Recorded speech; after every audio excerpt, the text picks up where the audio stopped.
वंदना उनकी करे जिनसे सुशोभित है धरा, जिनसे है मानव का पथ प्रकाश ज्योति से भरा।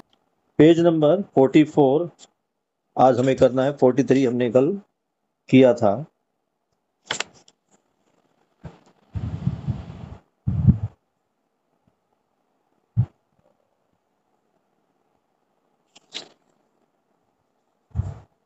थोड़ा देखिए कल हमने क्या किया था।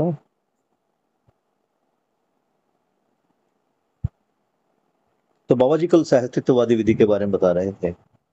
अभी तक जीने की जो दो विधियां प्रचलित थी, एक भौतिकवादी विधि और दूसरा अध्यात्म विधि, इनसे पार पड़ा नहीं। आदमी अगर ये सोचता है कि मैं अकेले जी पाऊंगा तो ऐसा नहीं है। अगर हम देखें तो प्रकृति की चारों अवस्थाएं एक दूसरे के साथ सहअस्तित्व में है। अगर हम ये सोचते हैं कि हम इनके बिना जी पाएंगे, मनुष्य को लगता है कि वो बिना वनस्पति के, जिससे कि उसको सारा खाना पीना मिलता है, उसके बिना, या बिना प्राणावस्था के जी पाएगा, पदार्थावस्था के जी पाएगा, तो ये एक शेख चिल्ली की तरह है। शेख चिल्ली एक मूर्ख आदमी था, ठीक है ना, कि बिना कुछ दिए अगर मैं केवल लेना ही चाहता हूं तो इसका नाम शेख चिल्ली है। शेख चिल्ली का मतलब मूर्खता है। इससे हमें केवल दुख ही मिलेगा और कुछ मिलता नहीं है।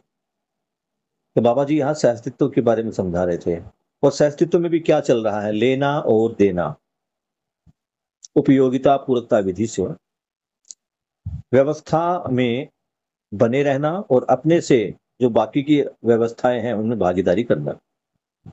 पेज नंबर 44 पहला पैरा। सहअस्तित्व में जीने के लिए वनस्पति संसार अर्थात जंगल, पेड़ पौधे और पदार्थ संसार के साथ हमारे सह अस्तित्व को निश्चय करना आवश्यक है। यदि इसके साथ हमारे सह अस्तित्व को निश्चय करने में असमर्थ हैं तो हम ज्ञानी नहीं, हम विज्ञानी नहीं, हम विवेकी नहीं। अर्थात हमारा ज्ञान न हमारा ज्ञान पूर्ण है, न हमारा विज्ञान पूर्ण है, न विवेक पूर्ण है। पेड़ पौधों को छोड़कर कहाँ जिएंगे? पृथ्वी, पहाड़, खनिज को छोड़कर, जीव संसार को छोड़कर कहाँ जिएंगे?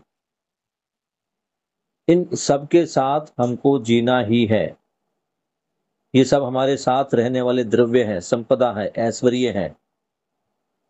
हमको इनके साथ रहना है, इनको भी रहना है। इस निश्चय में मानव ही प्रमुख मुद्दा है। मानव ही इसमें भ्रमित होकर, प्रताड़ित होकर, दुखी होकर जिया है। अब करवट लेने की जरूरत है, जागृत होने की जरूरत है, सबके साथ सहअस्तित्व को पहचानने की जरूरत है। सहअस्तित्व को पहचानने की विधि में हम पाए हैं कि सब के सब सत्ता में ही है। यह सहअस्तित्व की पहली गवाही है। क्रम में पदार्थावस्था से ही प्राणावस्था उद्गमित, प्रभावित और निरंतर वैभवित है। प्राणावस्था अपने आप में व्यवस्था के रूप में प्रभावित है, प्रमाणित है, वैभवित है। जीव संसार भी अपने त्व सहित व्यवस्था में गवाहित है। मानव अपने त्व को कैसे समझा जाए, स्व को कैसे समझा जाए, स्व भी रहे, त्व भी रहे, यह मुद्दा है।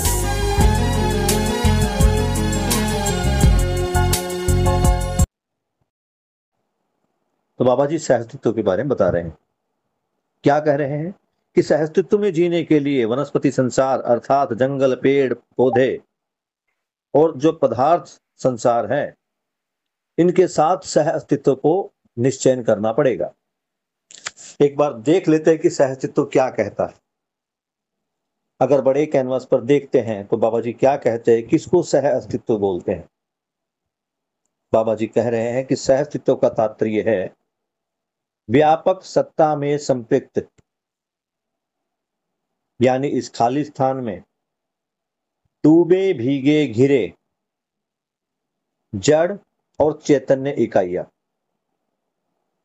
जड़ और चैतन्य इकाइयां अगर हम देखते हैं, अगर हम जड़ और चैतन्य इकाई को देख पाते हैं तो इसमें चारों अवस्थाएं हैं। जड़ में अगर देखते हैं तो पदार्थावस्था है और जीवावस्था।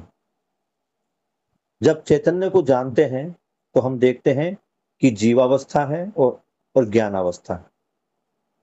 तो दूसरे शब्दों में हम ये भी कह सकते हैं कि व्यापक सत्ता में संपृक्त जड़ चैतन्य इकाइयां या व्यापक सत्ता में संपृक्त पदार्थावस्था, प्राणावस्था, जीवावस्था और ज्ञानावस्था, ये चारों। तो व्यापक सत्ता में जो संपृक्त है ये चारों चीजें हैं, यानी डूबी भीगी घिरी है। इस डूबी भीगी घिरी होने के कारण ही ये ऊर्जावान है। इस बात को मैं बार बार दोहराता हूं। हम जो ये समझते हैं कि ये किसी ने बनाई है, ये जो प्राण इनमें डाले हैं, ये जो सांस ले रहे हैं, ये जो छोटे से बड़े हो रहे हैं, ये किसी ने बनाया नहीं है। ये किसी की कोई लीला भी नहीं है, ये व्यवस्था है, यही सहअस्तित्व है। यदि इनके साथ हमारे सहअस्तित्व को निश्चय करने में असमर्थ है, यानी अगर हम अपने आप को इनके साथ कनेक्ट नहीं कर पा रहे हैं, इनकी उपयोगिता पूरकता को नहीं पहचान रहे हैं, तो हम ज्ञानी, विज्ञानी या विवेकी नहीं हैं। यह 3 शब्दों का प्रयोग किया गया है। जिनके पास पुस्तक है वो अपनी पुस्तक जरूर खोल के बैठे, और जिन शब्दों को नोटिंग के लिए कहा जाता है उनको नोट भी करिए। 3 शब्द आए हैं, ज्ञानी, विज्ञानी और विवेकी। इनको अंडरलाइन कर ले। अर्थात ना हमारा ज्ञान पूर्ण है, ना विज्ञान पूर्ण है, ना विवेक पूर्ण। यानी जिसको हम समझते हैं कि हमें ज्ञान हो गया, और आज तो महेंद्र भाई ने ज्ञान को आपके सामने खोल ही दिया कि हम ज्ञान किसको समझे बैठे हैं। ज्ञान और क्रिया ज्ञान, 2 चीजों के बारे में बात। क्रिया, उसको ज्ञान नहीं कहा गया, वो केवल एक तरह की इंफॉर्मेशन थी। जिस इंफॉर्मेशन के सहारे, जिस सूचना के सहारे हम क्या कर पाते हैं, हम कोई भी स्किल अपने हाथ में ले लेते हैं। हम दर्जी बन पाते हैं, हम डॉक्टर, वकील, इंजीनियर, टीचर बन पाते हैं, वो एक स्किल है, उसकी इंफॉर्मेशन है। ज्ञान क्या है ये अभी तक मानव को पता ही नहीं। तो बाबा जी बता रहे हैं कि यदि हमें सहअस्तित्व की जानकारी नहीं है, हम सहअस्तित्व को नहीं समझते, तो ना तो हमें ज्ञान है, ना हम में विज्ञानीपन है, और ना ही हम विवेकी हैं। यानी ये तीनों हमारे अधूरे हैं। बाबा जी कह रहे हैं कि पेड़ पौधों को छोड़कर कहाँ जाओगे। ये जो व्यक्तिवादिता और अकेले अकेले होने की बात थी, छोड़ दो इनको। तुम्हें लगता है कि मानव ही सर्वोपरि है और इनके बिना मानव जी सकता है, तो जी के देख लो। मंगल ग्रह है या चंद्रमा जो है, वहां पेड़ पौधे नहीं, जाके देख लो ना, एक पल नहीं जी पाओगे। तो यही समझा रहे हैं कि पेड़ पौधे को छोड़कर हम कहाँ जाएंगे। पृथ्वी, पहाड़, खनिज, जीव संसार, इनको छोड़कर कहाँ जाएंगे। इन सब के साथ हमको जीना ही है। ये सब हमारे साथ रहने वाले द्रव्य, संपदा और ऐश्वर्य है। हमको इनके साथ रहना है, इनको भी रहना है। इस निश्चय में मानव ही मुख्य विद्या है, मुद्दा है। यानी हमें इनके साथ रहना है, ये निश्चय मानव को ही करना है, क्योंकि ये बाकी की 3 अवस्थाएं तो ऑलरेडी पहले से ही एक दूसरे के साथ सहअस्तित्व में रह रही है। केवल मानव को ही देखना, मानव ही इसमें भ्रमित होकर, प्रताड़ित होकर, दुखी होकर जिया है। ये दुख और सुख आपने कभी जीव जंतुओं पर, पदार्थ अवस्था पर या प्राणावस्था पर नहीं देखा। किसी को आपने परेशान होते हुए, दुखी होते हुए नहीं देखा होगा। तो बाबा जी कह रहे हैं कि अब करवट लेने की जरूरत है। करवट लेने की मतलब जिस करवट हम लेटे हुए हैं, ये जो हम उल्टा कर रहे हैं सब कुछ, सहअस्तित्व को बिना समझे हम व्यक्तिवादिता में सब कुछ जो है नुकसान अपना कर रहे हैं, प्रकृति का नुकसान कर रहे हैं, इससे हमें करवट लेना पड़ेगा, इससे हमने बदलना पड़ेगा। जागृत होने की जरूरत है, करवट लेने की जरूरत है, सबके साथ सहअस्तित्व को पहचानने की जरूरत है। सहअस्तित्व को पहचानने की विधि में हम पाए हैं कि सब के सब सत्ता में ही हैं। आगे ना, सब के सब कौन से? चारों अवस्थाएं कहां पर है? सत्ता में ही है। सत्ता यानी व्यापक, व्यापक यानी खाली स्थान। इस व्यापक में ही सब के सब समाये हैं। यह सह अस्तित्व की पहली गवाही है। क्रम में पदार्थावस्था से ही प्राणावस्था उद्गमित, प्रभावित और निरंतर व्याभवित हो रही है। तो बाबा जी क्रम बता रहे हैं यहां पर विकास का। वो बता रहे हैं कि पदार्थावस्था से ही, यानी सबसे पहले क्या थी? पदार्थावस्था।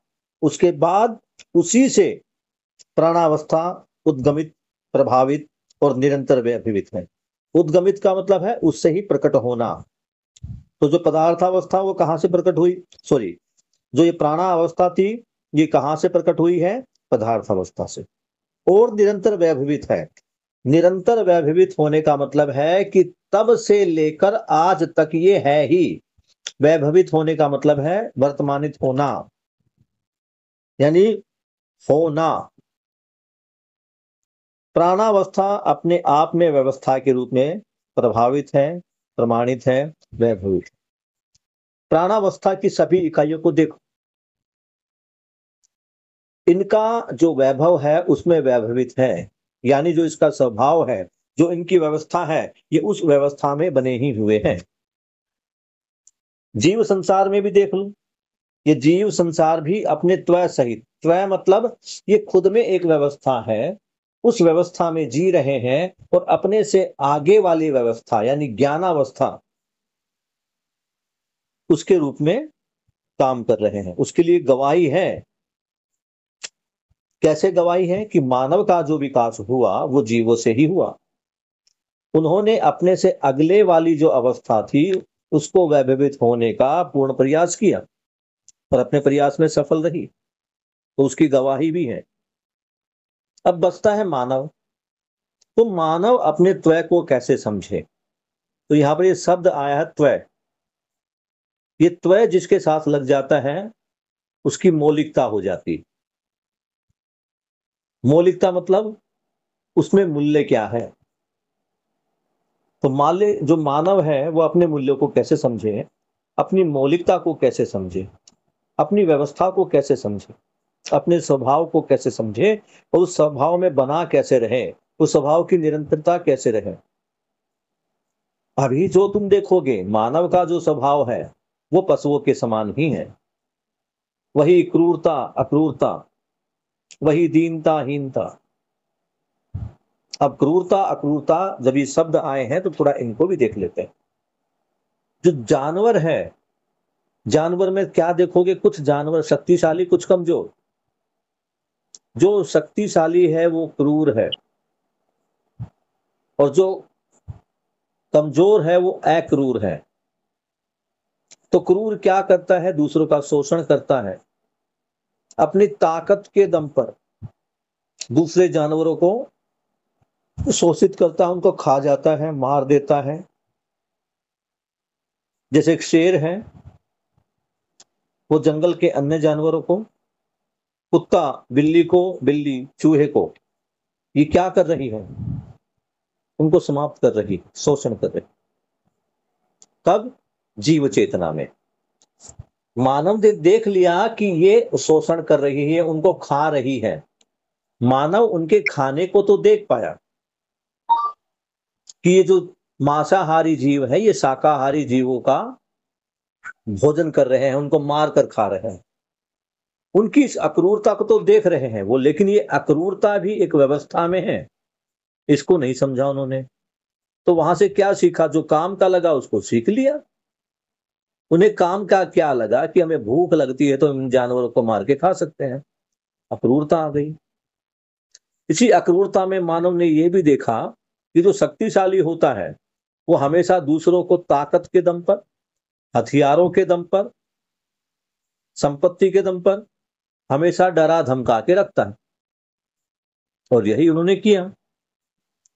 पहले राजा क्या होते थे? जो शक्तिशाली व्यक्ति अपने कुटुंब की, अपने कबीले की, दूसरे कबीले वालों से, जंगली जानवरों से रक्षा करता था, उनको राजा बना देते थे। अब राजा क्या करता था? पूरी प्रजा जो थी वो कमाए और राजा उनके साथ बैठकर खाए, और वो भी उसको खिला रही थी, क्योंकि उनका उस समय अपना एक जो था लालच था। कोई आपदा आएगी, कोई बाहरी संकट आएगा तो ये हमारी रक्षा करेगा, बस मात्र इतना ही था। और ये अब तक चलता आ रहा। तो जो व्यक्ति जिनका शोषण हो रहा है वो दीनताहीनता में आते हैं, और जो शोषण कर रहे हैं वो क्रूर में आते हैं। इनको कहा जाए तो जो क्रूरता है वो राक्षसों का वैभव था। तो राक्षस को वैभव कहे, वैभव कहना भी ठीक नहीं है, राक्षसों की प्रवृत्ति थी। तो ऐसे मानव को राक्षस मानव बोला जाता है। ये अमानव की श्रेणी में है, क्योंकि कोई भी जानवर मानव नहीं है। तो जिनमें भी ये जानवरों वाले गुण हैं वो अमानव ही है। तो ये जो शोषण करने वाले और करवाने वाले दोनों ही अमानव हैं। एक को राक्षस मानव बोला गया और दूसरे वाले को पशु मानव बोला गया। तो बाबा जी क्या कह रहे हैं? मानव को अपने त्वय को समझता है, यानी मानव की क्या मौलिकता है। अभी तो वो जीव चेतना में ही जी रहा था, जी रहा है। इस जीव चेतना से मानवीय चेतना में जो ट्रांसफॉर्मेशन है उसके लिए कार्यक्रम है। तो मानव अपने त्वय को कैसे समझा जाए, स्वयं को कैसा समझा जाए, स्वयं भी रहे त्वय भी रहे, ये मुद्दा बना हुआ है। इस मुद्दे पर बात हो रही है। तो यहां पर दो शब्द आए हैं, स्वयं और त्वय। इस स्वयं और त्वय पर हम एक बार चर्चा कर लेते हैं।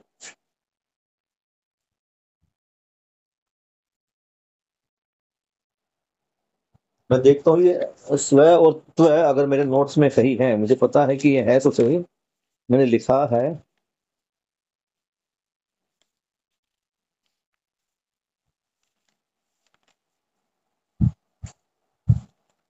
कुछ भी काफी मैं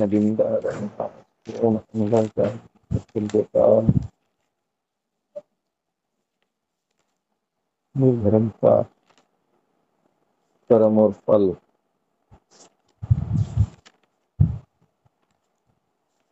भी इस कॉपी में तो मैं वही देख पा रहा हूँ। तो जैसे ही ये स्वयं और त्वय आता है, एक मिनट होल्ड रखना, मैं दूसरा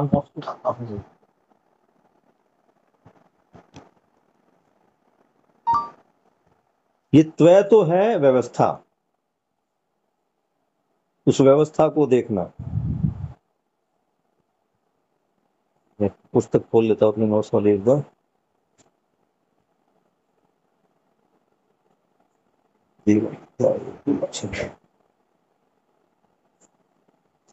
पेज नंबर 44।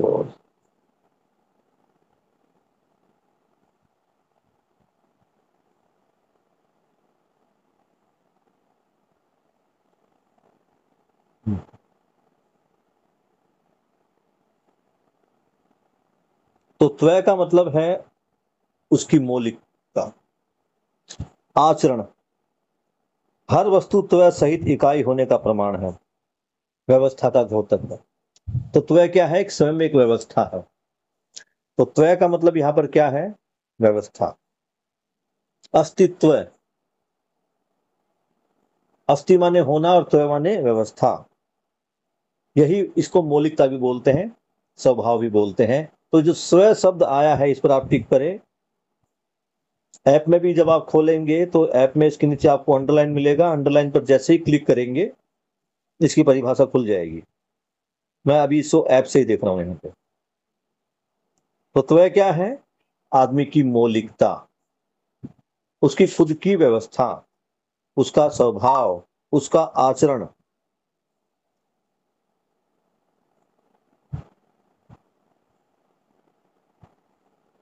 समझ पा रहे बेटे? और स्वय को भी देख लेते हैं कि स्वय क्या है।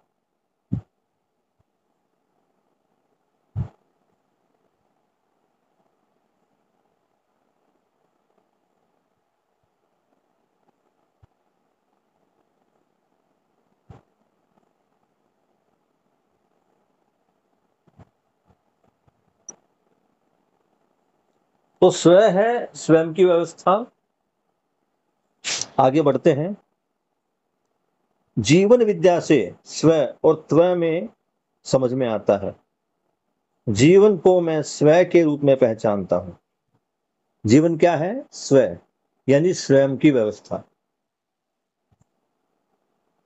आप भी पहचान सकते हैं। शरीर का स्वरूप, शरीर को स्वरूप में पहचानते हैं तक भ्रमित रहते हैं। जीवन को स्वय रूप में पहचाना, उसी क्षण मैं व्यवस्था में जीता हूं। आप भी वैसा ही कर सकते हैं। ये सेकंड पैरा है पेज नंबर 44 से। इससे पहले व्यवस्था होने वाला नहीं है। प्रकृति सहज, सह अस्तित्व, सहज परिपूर्ण प्रक्रिया है। समझने वाली वस्तु भी जीवन है, जो समझेगा वो भी जीवन है। आदर्शवादियों के अनुसार दृश्य, दर्शन, दृष्टा तीनों एक ही होने पर मुक्ति होती है। ये जो दर्शन, दृष्टा, दर्शन और दर्शक, ये चार शब्द है। आज जो स्नेहा की छोटी बहन है लक्ष्मी, उसकी क्लास में मैंने करवाया था ये। तो ये मेरे ख्याल से आपकी क्लास में नहीं हुआ है। मैं थोड़ा सा प्रकाश इस पर डाल देता हूं, आप देखना, समझने का प्रयास करना इनको।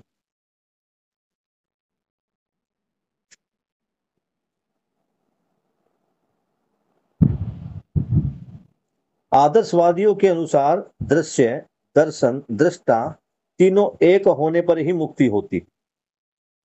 उनके अनुसार ईश्वर ही दृश्य है, ईश्वर ही देखने वाला है, ईश्वर ही दर्शन है।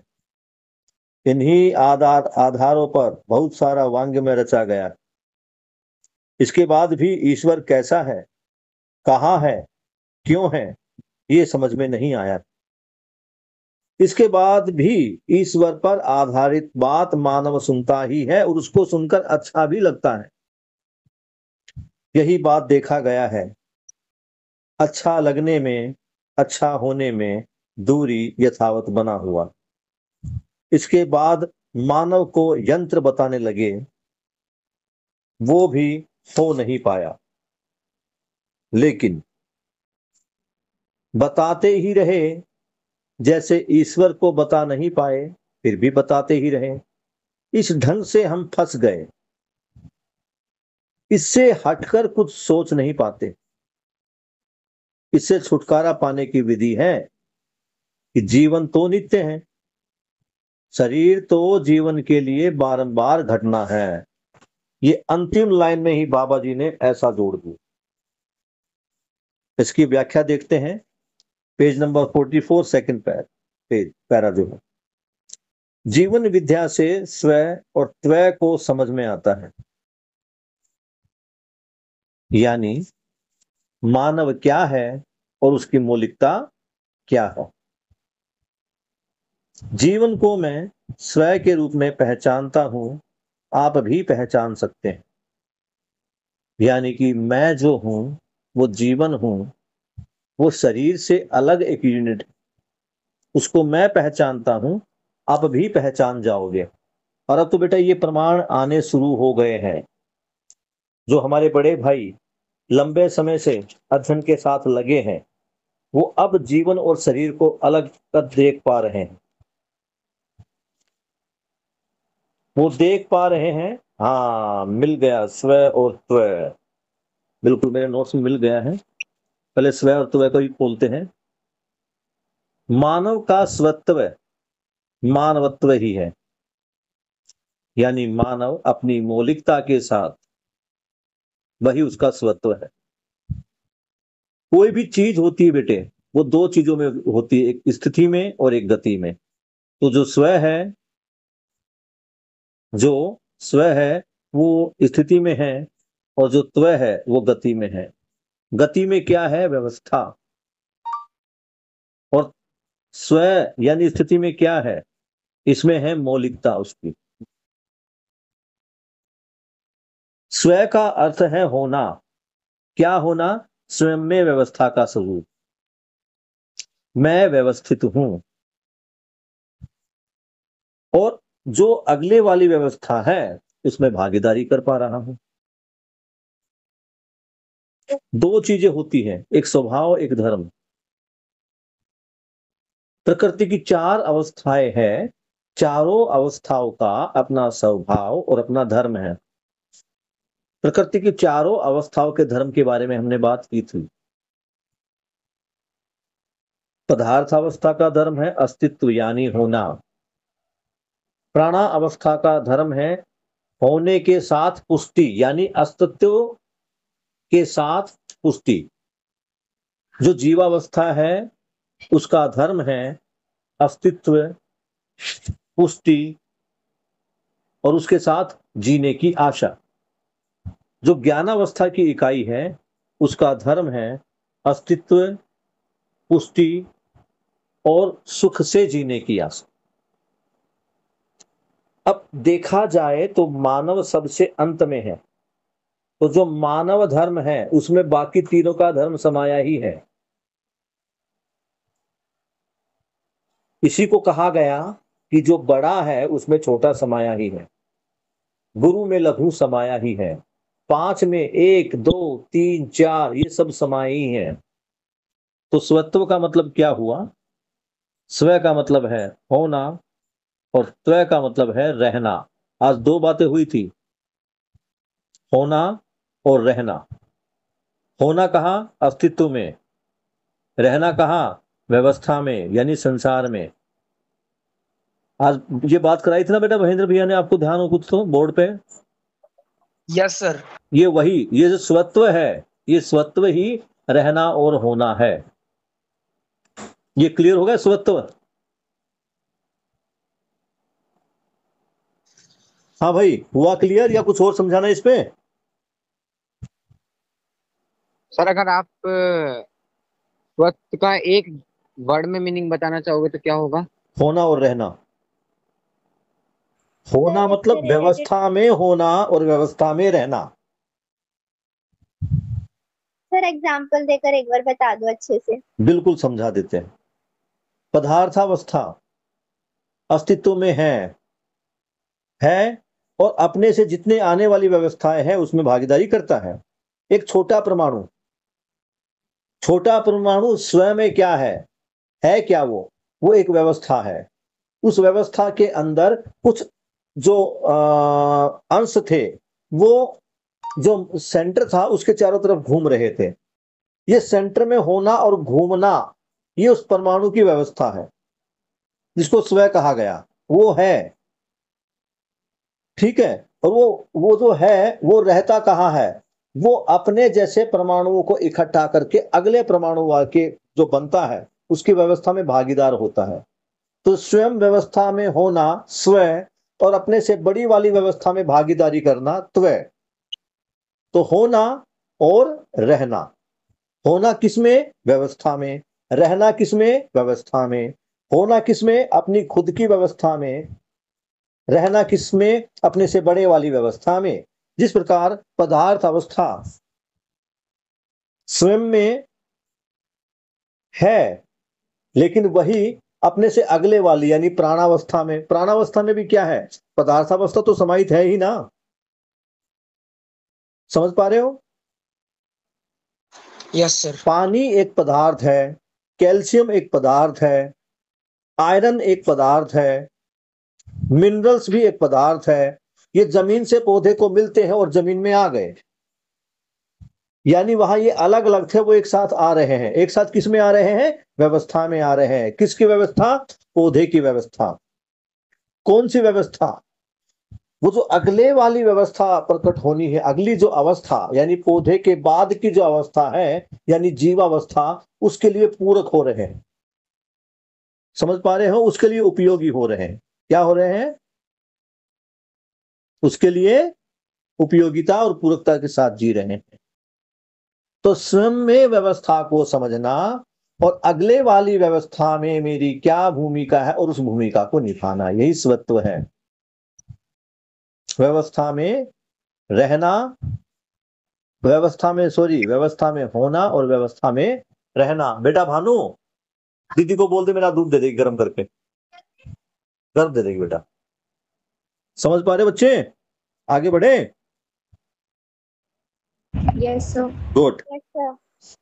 तो जीवन विद्या में स्व और तव समझ में आता है। जीवन को मैं स्व के रूप में पहचानता हूं। जीवन क्या है? स्व, यानी खुद में एक व्यवस्था है। और शरीर को स्वरूप के अर्थ में समझा पहचान पाता हूं। देखो, शरीर का एक स्वरूप है, उसकी लंबाई, चौड़ाई, ऊंचाई, रंग, रूप, आकार, ये शरीर का है। इसको स्वरूप बोलते हैं, आकार बोलते हैं। इसको मैं पहचानता हूं। लेकिन अभी तक क्या है? मैं केवल इसी को पहचानता हूं। जो शरीर मुझे दिखाई दे रहा है, मैं उसी को मानव के रूप में जान रहा हूं। यही भ्रम है। जीवन को स्व के रूप में पहचानना, उसी क्षण से व्यवस्था में जीता हूं। जब मैं जीवन को पहचान जाता हूं और ये देख लेता हूं कि जीवन ही मूल है। शरीर जीवन के लिए एक गाड़ी है जिसको वो चला रहा है। मूल क्या है? मूल जीवन ही है। जैसे मैं उस मूल को पहचान लेता हूं, तो यही से जागृति होना शुरू हो जाती है। यही से मुझे व्यवस्था में रहना शुरू हो जाता है। इसको पहचानने के लिए जो रास्ता है, इसी को जागृति कर्म बोला है। अब यहां देखनी पड़ेगी। हाँ, जीवन को स्व रूप में पहचानना, उसी क्षण में व्यवस्था में जीता हूं। बाबा जी कह रहे हैं कि जब से मैंने जीवन को स्व के रूप में पहचाना है, तब से मैं व्यवस्था में जीने लगा हूं। आप भी वैसे ही जी पाएंगे। इससे पहले व्यवस्था होने वाली नहीं है। यानी जब तक ये स्व पहचान में नहीं आएगा, स्व मतलब कि मैं क्या हूं, समझ रहे हो? मैं क्या हूं ये पहचान में आ जाए मानव को। अभी तक तो मैं किस रूप में पहचान रहा था? शरीर के रूप में। अब ये पहचानने लगे कि मैं शरीर तो हूं ही, इसके साथ जीवन भी हूं, और ये दोनों अभाज्य है। तो बाबा जी क्या कह रहे हैं? समझने वाली वस्तु भी जीवन है, जो समझेगा वह भी जीवन है। तो समझना क्या है? जीवन को समझना। और समझेगा कौन? जीवन ही समझेगा। अभी तक हम क्या समझ रहे थे कि समझने वाला कौन? मानव। मानव में कौन समझ रहा है? कहां समझ रहा है? दिमाग। तो दिमाग को ही सर्वोपरि मान लिया। क्या कहा कि ये दिमाग ही है जो समझने की क्षमता रखता है। बाबा जी कह रहे हैं कि नहीं, जीवन को पहचानो। दिमाग जो है वो शरीर का एक हिस्सा मात्र है, वो केवल एक हिस्सा है। समझने का काम जीवन कर रहा है। समझना जीवन में हो रहा है। और जीवन को किसको समझना है? जीवन को ही समझना है। अभी तो जीवन कुछ और समझ रहा है, भ्रमित है ना। तो अभी तो सारा टारगेट पैसे कमाना है। सारा जो मानव का प्रयास है, ये रूप पद धन बल के लिए है, वो कर रहा है। तो समझ कहां पा रहा? समझने की चीज क्या है? जीवन। और समझने वाला भी जीवन। अब क्या बता रहे हैं? आदर्शवादियों के अनुसार दृश्य, दर्शन, दृष्टा, तीनों एक ही होने पर मुक्ति मिलती है। यानी जो है, जो मैं देख रहा हूं, और देखने वाला, और ये जो देखने की क्षमता है ये यानी नजरिया, ये जब एक हो जाती है तब मुक्ति मिलती है। आदर्शवाद क्या मानता है? ईश्वर यानी भगवान ही दृश्य है। ये जो तुम चारों तरफ ही प्रकृति देख रहे हो यही भगवान है। ईश्वर ही देखने वाला, इसको देखने वाला कौन है? वो ईश्वर ही है। और ईश्वर ही दर्शन है, यानी जो मैं देख रहा हूं ये बनाया भी किसने है? ईश्वर ने बनाया है। इन्हीं आधारों पर बहुत सारा वांग में रचा गया, यानी ये जो हमारे वेद, पुराण, गीता, रामायण, बाइबल, कुरान, ये सब इसको बोलते हैं वांग में। ये वांग में किसके लिए लिखा गया? देवताओं के लिए, उसको ही सर्वोपरि माना गया। इसके बाद भी ईश्वर कैसा है, कहां है, क्यों है, ये समझ में नहीं आया। बाबा जी क्या समझा रहे हैं बेटा जी? कि सबको ईश्वर मान लिया, करने वाला भी ईश्वर है, देखने वाला भी ईश्वर है, ठीक है ना, जो दिख रहा है वो भी ईश्वर है, ये जो दर्शन है, दृष्टि है, ये सब ईश्वर ही है। लेकिन फिर भी ईश्वर कैसा है किसी को पता ही नहीं।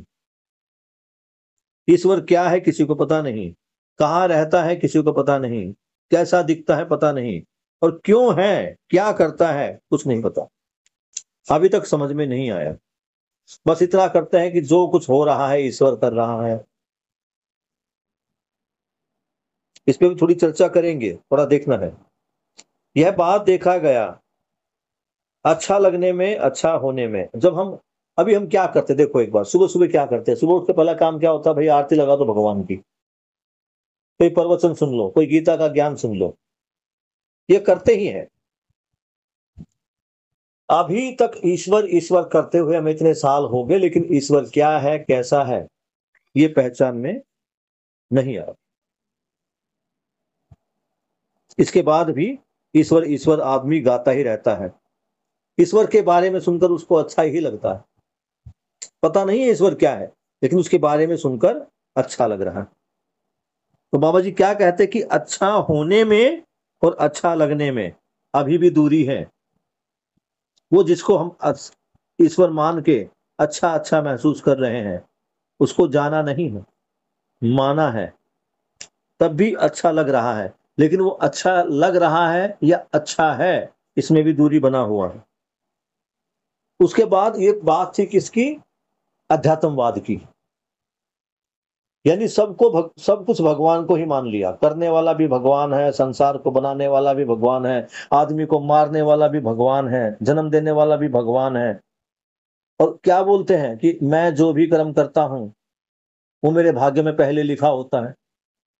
अरे जब भगवान ने पहले ही तुम्हारे भाग्य में लिखा हुआ है,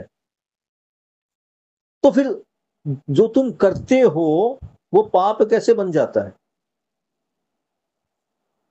पाप करता कौन है? मानव। करवाता कौन है? भगवान। तो बड़ा पापी कौन है? अगर मैं तुम्हारे को कोई सुपारी दूं कि एक आदमी को मारना है और तुम उस आदमी को मार दो, पैसा मिल गया, तुम तो हत्यारे। लेकिन वो पूरा साजिश करता कौन हो? वो साजिश करता तो मैं हूं ना। इतना सर समझ में। करवाने वाला ज्यादा बुरा है। तो सही बात है। हम क्या बोलते हैं कि भगवान की इच्छा के बिना पत्ता नहीं हिलता। तो फिर भगवान की इच्छा के बिना एक आदमी दूसरे आदमी का मर्डर कैसे कर रहा है? अगर करवाने वाला भगवान है, कई बार देखते ना किसी बाबा किसी बड़े आदमी ने कोई भंडारा करवा दिया, सब उसकी तारीफ करते हैं। वो क्या बोलते हैं? अरे जी बस हम तो खाली जो है ना साधन मात्र है, करवाने वाला तो वो बैठा है। और सब ताली बजाते, वाह भाई वाह, कितना धर्मात्मा आदमी है।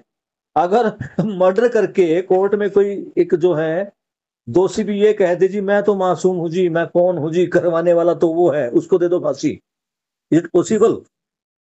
वैसे होना तो चाहिए ये किसी न किसी ने ना एक बार कोर्ट में बोल देना चाहिए जी मैं तो भगवान का दूत हूं जी, वो जैसा कहते हैं आदेश देते हैं मैं कर देता हूं, असली दोषी तो भगवान, उसको फांसी दे दो। कैसा रहेगा? अमेजिंग है ना। मतलब देखो हमने क्या क्या पढ़ा, क्या क्या गढ़ा, क्या क्या लिखा हुआ ग्रंथों में, उसको अगर हम जांचते हैं, परखते हैं, तो देखो क्या क्या निकल रहा है ये। तो ये तो बात थी अध्यात्मवाद। आगे बात क्या आ रही है? विज्ञानवाद। इसके बाद मानव को यंत्र बताने लगे। पहले क्या बताया गया? मानव मिट्टी का पुतला है जी, ये सारा काम जो है करवाने वाला भगवान ही है, और आदमी जो आता है वो इस दुनिया पर दुख भोगने के लिए आता है। बाद में क्या आ गया? विज्ञान। उसने क्या कह दिया? लेकिन एक बात ध्यान देना, पहले जो अध्यात्मवाद था वो भी मानव क्या है ये नहीं बता पाया। ना तो वो ये बता पाया कि ये ईश्वर क्या है, कहाँ रहता है, क्या करता है, कैसे करता है। दूसरा ये भी नहीं बता पाया कि मानव है क्या, मानव का रोल क्या है। उसके बाद विज्ञानवाद आ गया। उसने तो आदमी को क्या मान लिया? Man is a machine. पहले ने क्या माना? Man is a social animal. बाद वाला क्या मान रहा है? Man is a machine. पहले वाला भी प्रूव नहीं कर पाया कि मानव क्या है, सोशल एनिमल है या नहीं है। उसको तो एनिमल ही मान गया वो।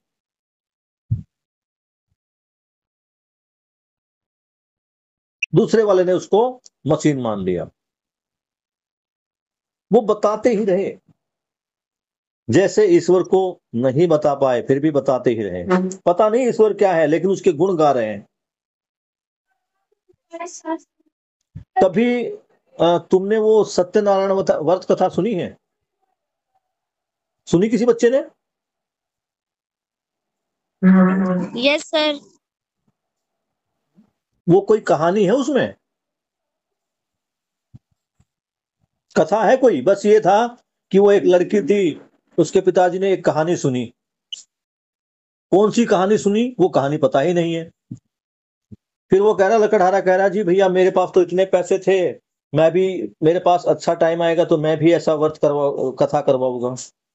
फिर उस लकड़हारे की कहानी शुरू हो जाती है। वो सेठ बन जाता है, उसी की पत्नी पत्नी रहते हैं, वो नाव में डूब जाते हैं। पत्नी को समाचार आता है जी डूब गए। पत्नी को ध्यान आता, ओहो मैंने तो कथा के बारे में बोला था। फिर वो कथा करवाती है। फिर नहीं पता चलता कौन सी कहानी करवाती, कौन सी कथा करवाती है। पता चला कौन सी कथा थी वो। लकड़हारे ने कहानी सुनी। कौन सी कहानी सुनी? वो कहानी कहीं लिखी नहीं हुई। लकड़हारे की पत्नी ने भी व्रत कथा करवाई। कौन सी उस व्रत में कौन सी कहानी सुनाई वो पता ही नहीं। वो लकड़हारे की कहानी हम सुनते आ रहे हैं, उसी को हमने क्या बोल दिया? सत्यनारायण की व्रत कथा। इसमें सत्यनारायण कहां से आगे बताओ मुझे। अगर नहीं पढ़ा तो फिर भी एक बार ये सत्यनारायण की व्रत कथा किसी के घर में पड़ी हो तो सुन लेना, नहीं सुना हो तो यूट्यूब पे देख लेना या कोई पीडीएफ पढ़ लेना। पूरी कथा में सत्यनारायण कहीं है ही नहीं। समझ पा रहे हो? और हम क्या कर रहे हैं घरों में? जी सत्यनारायण की कथा हो रही है जी, प्रसाद बंटवा रहे हैं, भंडारे चलवा रहे हैं, है ना, पंडित जी को पैसा दे रहे हैं। क्या बात है। देखो मैं नहीं कहता आस्था बुरी चीज है, लेकिन आस्था से मानव जाति का हुआ क्या है? आज मानव जाति जहां जिस मुहाने पर आकर खड़ी हो गई है, प्रकृति जिस प्रकार तापग्रस्त हो गई है, क्षतिग्रस्त हो गई है, मानव मानव के खून का प्यासा बना हुआ, संबंधों को तार तार कर दिया है। अगर ये सच में इतनी अच्छी चीज होती तो ऐसा नहीं होता। केवल भ्रम जाल फैलाया गया। ये कुछ कम्युनिटी विशेष द्वारा फैलाया गया, मुझे नहीं पता किसने फैलाया। कोई किसी को दोष देता है, हम दोष देने पर बिल्कुल नहीं जा रहे। और तुम्हारे ऊपर भी ये नहीं है कि तुम इसको मानो, इसको जांच कर देख लो। और ये तुम्हारा कोई धर्म परिवर्तन का या आस्था परिवर्तन का कोई कार्यक्रम नहीं है भैया। तुम अपने मंदिर में घंटे बजाते रहो, तुम जाते रहो, नाक मत्था रगड़ते रहो, व्रत करते रहो, कथाएं सुनते रहो, कोई दिक्कत नहीं है। मेरे घर में भी कथा होती है, मेरे घर में बिटिया भी वो पूरा श्रावण का व्रत रखे हुए है, ठीक है। जब उसमें समझ आएगी क्या है असली व्रत, वो समझ जाएगी। मैंने भी बहुत सारे व्रत किए हैं, लेकिन मुझे लगता है कि अगर मैं केवल व्रत ही किए जाता और पढ़ता लिखता नहीं, तो मैं आज आपके सामने आपको नहीं पढ़ा रहा होता। समझ पा रहे बेटा?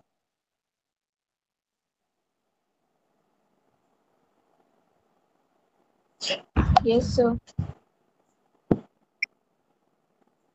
मैं किसी जाति, धर्म, मत, पंथ का विरोधी नहीं हूं। मैं बस केवल एक तर्क दे रहा हूं, मेरा ऐसा मानना है, आप उसको जांच कर देख लो।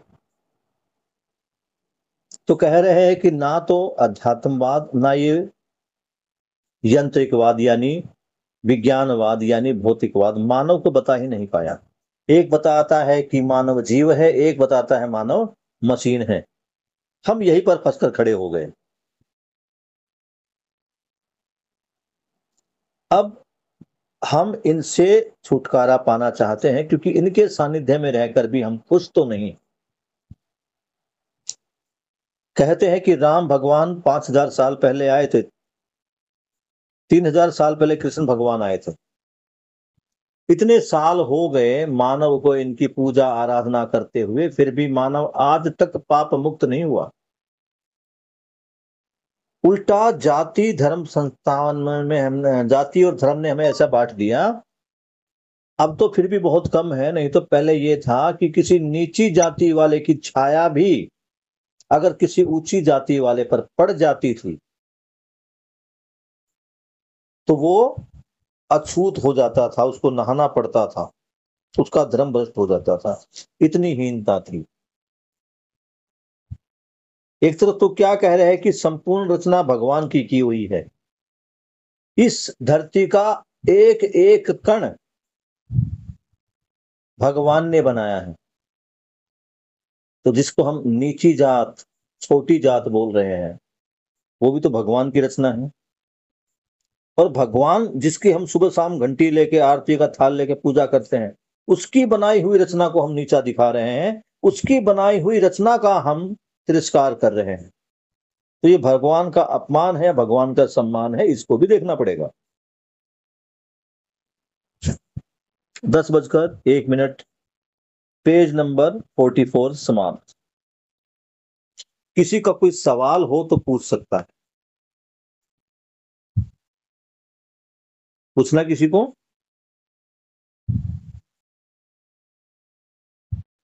सर कल भी कोई आएगा?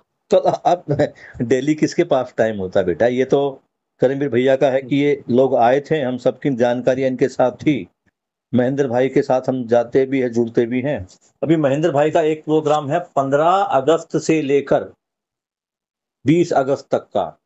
तो 15, 16, 17 3 दिन की तो छुट्टियां है, और 17, 18, 19, 15, 16, 17, 18, 19, 20, ये 3 छुट्टियां हमें करनी पड़ेगी। गुजरात में प्रोग्राम है, 250 मेरे ख्याल से वहां की फीस कुछ है, 1250 होती है। 7 दिन की, 5 दिन की कितनी है, उसमें रहना खाना और आने जाने का किराया ये है। अगर आपकी किसी की इच्छा बने तो देख लेना। बाकी मैं अभी आपको केवल इतना ही कहूंगा कि आप अपनी पढ़ाई पे ध्यान दीजिए, स्कूल वाली पढ़ाई पे। जो आपकी स्किल एजुकेशन है उस पर ध्यान देना है। ये 12वीं के पेपर थोड़े टफ होते हैं, सीबीएसई का मामला है। परसेंटेज अच्छी बन जाएगी तो कई अच्छे कॉलेज में या कुछ अच्छे कोर्स में दाखिला मिल जाएगा। तो जीवन विद्या को हम यहीं पे एज इट इज करते रहे। स्कूल में कोई छोटा मोटा प्रोग्राम होता है उसमें चले जाते हैं, ठीक है ना? मेरा मन तो बड़ा था कि तुम सारे वहां चलो, लेकिन मुझे फिर तुम्हारी पढ़ाई के बारे में भी सोचना पड़ता है। फिर भी सर इस बार तो बल्कि मेरे घर वालों ने अलाउ कर दिया था गुजरात जाने का। हाँ देखो, पता क्या है गुरप्रीत, मेरा आचरण ही प्रमाण है। अगर तुम गुजरात जाकर डेली क्लास से जुड़ते हैं और घर वाले तुम्हारे अंदर कोई परिवर्तन देख रहे हैं तो घर वाले मना नहीं करते, ठीक है ना? Yes sir. तो अभी हमने एक वो चाय अभियान शुरू किया है। आज हमने माई के घर की चाय पी, बड़ी मजेदार चाय थी भाई। मतलब जैसे मैं घर में चाय पीता हूँ ना खुश होके, वैसी चाय आज माही ने तुमने बनाई बेटा? हाँ सर। बढ़िया, अमेजिंग। सर तुम्हारी, आप माई के घर गए थे? हाँ कुछ मुझे जाना पड़ा, कुछ ऐसी बात हो गई थी। एक्चुअली माही की मम्मी ने डांट दिया कि तुम स्कूल में लेट हो गई हो, पहले बताया करो। तो फिर बहन को समझाने जाना था। उनकी माता जी से मिलकर बड़ी खुशी हुई, पिताजी से मिल तो नहीं मिल पाए, पिताजी से बात हुई। बहुत ही प्यारा परिवार है इनका। और ये बात मैं आप सबको समझाना चाहता हूँ बेटा, अगर आपके मम्मी पापा, क्योंकि इस संसार में, अस्तित्व में नहीं, संसार में अगर कोई आपका सबसे ज्यादा भला चाहता है, मुझसे भी ज्यादा, तो वो आपके मम्मी पापा है। अगर वो किसी बात पर आपको डांट रहे हैं, धमका रहे हैं, समझा रहे हैं, तो उसको समझने का प्रयास करो।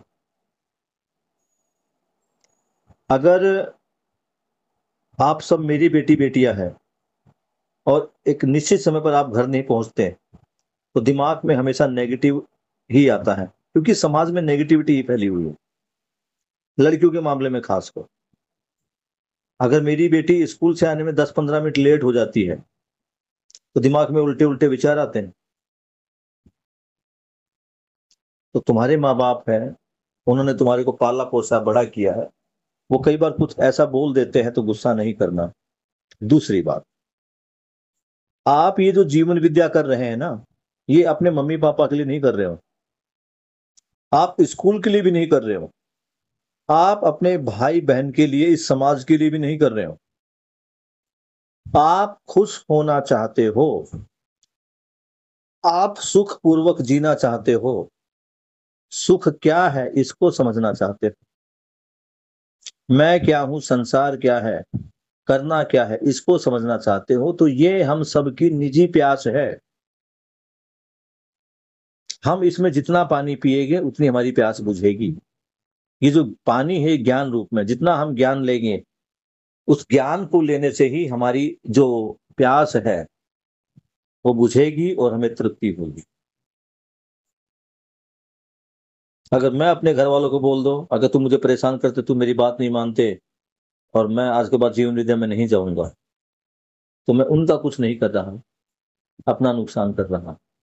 और प्रमाणित क्या कर रहा हूं? प्रमाणित ये कर रहा हूं कि मैं उनकी अयोग्यता से प्रभावित हो रहा हूं। अब इसमें जीत उनकी हुई या मेरी, इसको देखना पड़ेगा।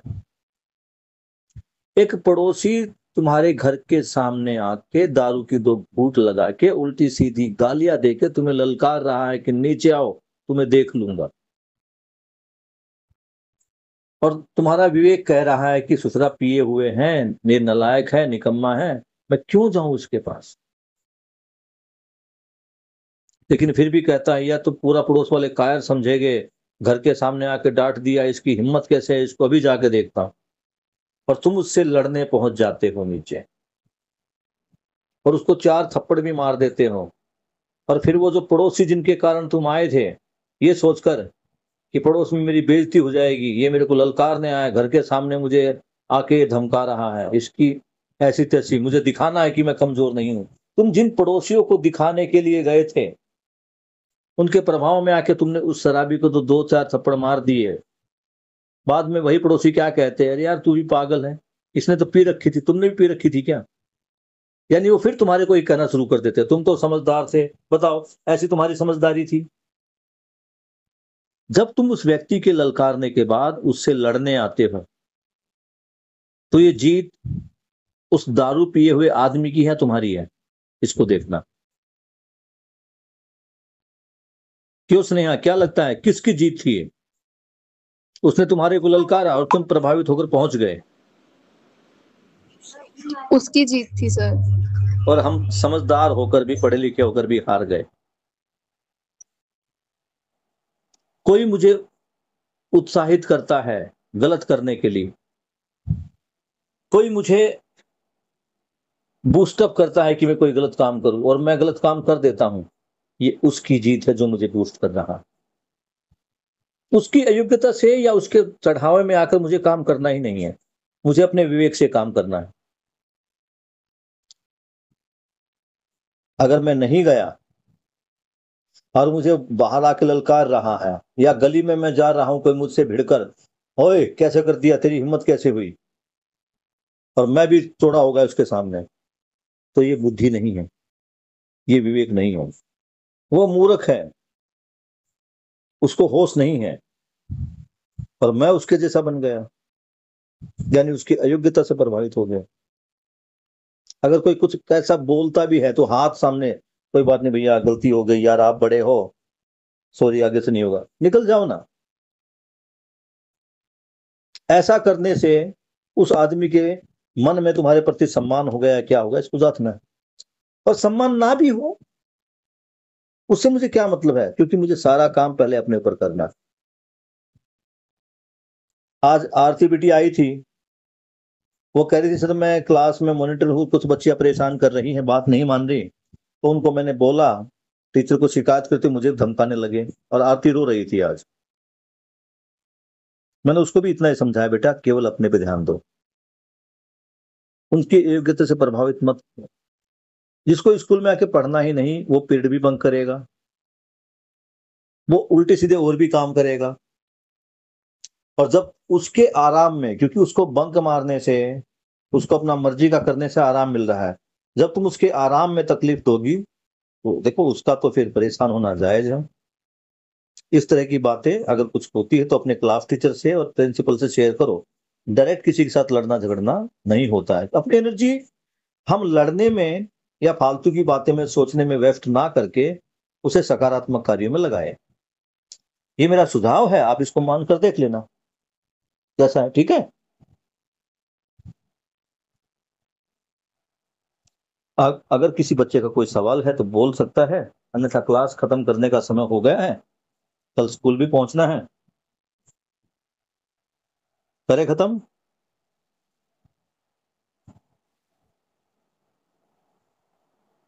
मुझे लगता है कि सवाल पूछने वाले हमारे बीच में। सर हाँ बोलिए।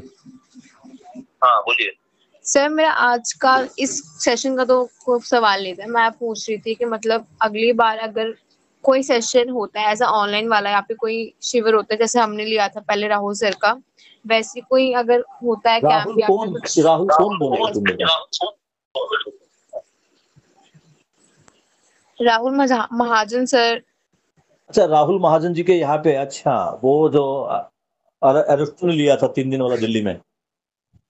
हाँ ऐसा बिल्कुल है, अगर दिल्ली में कुछ होता है, क्योंकि दिल्ली में तो अभी हमारी क्लास का चर्चा हो रहा है, क्योंकि भाई स्कूल ऑफ कोएग्जिस्टेंस के बच्चे शाम को बैठकर 1 घंटा अध्ययन करते हैं।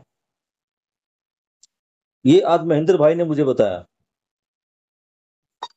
कि आप लोगों का बड़ा चर्चा है, हापुड़ तक चर्चा है आपका, गुजरात तक आपकी चर्चा पहुंच गई है ना। तो अभी ये क्या है, ये इसमें अभी हमने एक छोटा सा है, पूरे इंडिया में होगा कि स्कूल ऑफ कोएग्जिस्टेंस के बच्चे ऑनलाइन क्लास ले रहे हैं और समझ रहे हैं। और अगला जब तुम जाओगे ना भाई, तुमने शिविर तो तुम्हारे हो गए, और जीवन विद्या एक परीक्षा किताब भी हो गई, और यहाँ एक किताब इसके बाद जो छोटी किताब अध्ययन बिंदु लाके दी है, उस किताब में 1 हफ्ता लगता है। कब लगता है? जब पूरा दिन पढ़ाई करते हैं। तो जीवन विद्या परीक्षा बुक एक तरफ, पर वो छोटी सी पतली सी किताब एक तरफ।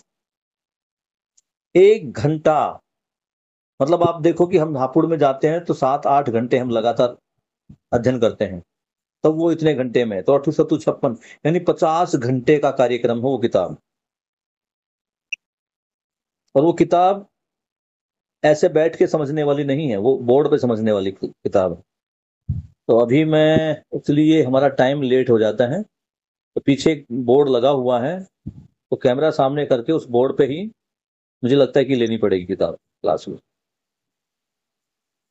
बढ़िया रहेगा। अच्छा है ये कि आप इसमें पार्टिसिपेट करना चाहते हैं, ऐसा कुछ हुआ तो मैं जरूर बताऊंगा। लेकिन अभी जो मुख्य टारगेट है, वो मूल टारगेट है आपकी 12वीं क्लास की परीक्षा, उसको देखना।